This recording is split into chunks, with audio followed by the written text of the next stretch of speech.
હાલ તમામ લોકો માટે એક દુઃખદ સમાચાર સામે આવી રહ્યા છે। શહેરના રૈયાધાર વિસ્તારમાં રહેતી દાહોદ પંથકની સગર્ભા મહિલા પોતાના ઘરે રસોઈ બનાવતી હતી।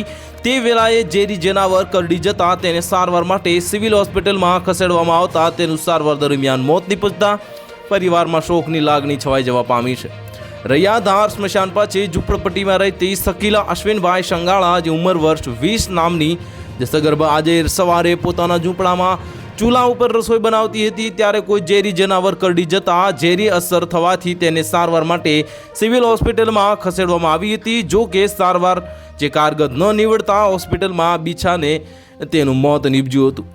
આ અંગે સિવિલ ચોકીના સ્ટાફે પ્રાથમિક નોંધ કરી યુનિવર્સિટી પોલીસને જાણ કરતા પોલીસે હોસ્પિટલ દોડી જઈને જરૂરી કાર્યવાહી તપાસ હાથ ધરી હતી। આ પ્રાથમિક તપાસમાં મૃતક શકીલા અને તેનો પતિ 20 દિવસ પૂર્વે જ રાજકોટમાં કામ અર્થે પેટીયું રળવા માટે આવ્યા હતા। આ મૃતકના લગ્ન 2 વર્ષ પહેલા થયા હોવાનું અને હાલમાં તે સારા દિવસો જઈ રહ્યા હોવાનું પરિવારજનોએ જણાવ્યું હતું।